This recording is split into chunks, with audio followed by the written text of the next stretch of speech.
খুলনা দৌলতপুর মহসিন মহিলা কলেজে নিয়োগ পরীক্ষার প্রশ্ন ফাঁস, অনিয়ম ও আর্থিক লেনদেনের অভিযোগ উঠেছে।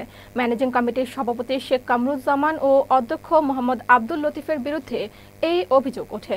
13 জুন কলেজে নিয়োগ পরীক্ষার মাধ্যমে সহকারী অধ্যাপক, অফিস সহকারী কম্পিউটার অপারেটর সহ মোট 8টি পদের নিয়োগ পরীক্ষার অনিয়ম ও আর্থিক লেনদেনের অভিযোগ করেছেন পরীক্ষার্থীরা অভিযোগ করেন, কলেজের সহকারী অধ্যাপক পদে মোহাম্মদ মাহফুজুর রহমানের নিয়োগের জন্য 10 লাখ টাকা নেওয়া হয়েছে।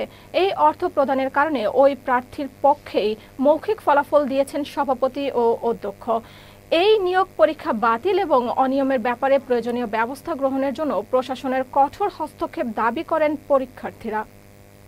হোটেল সিটি নেই বসে এখানে মাধবচন্দ্র কুণ্ডু, আরও বিভিন্ন লোক যাদের নাম আমরা জানি না, আরও আছে,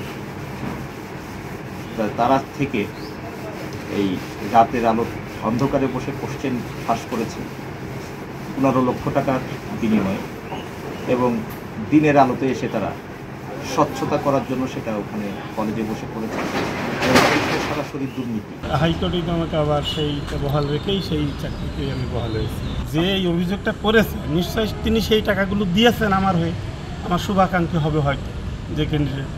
আমি সভাপতিকে বললাম যে স্যার ভাই রেজাল্টটা কি দেবো না, থাক আমি কিছু করতে পারি, আমার ভাই কয়টা ভাত রেকর্ড হোক, কোনো সমস্যা।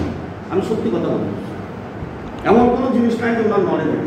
যারা এক্সটার্নাল, যারা উন্নত পরীক্ষা নিচ্ছেন এবং রিটার্ন দিচ্ছেন, আমার মনে হয় স্বচ্ছতার বিন্দুমাত্র ঘাটতি আছে না, ওনাদের কাছে কোনো রকম প্রিন্সিপাল সাহেব বা আমি কোনো তদবির করছি কিনা, একটা তদবির করছি কিনা আপনারা জানতে পারেন তাদের কাছে।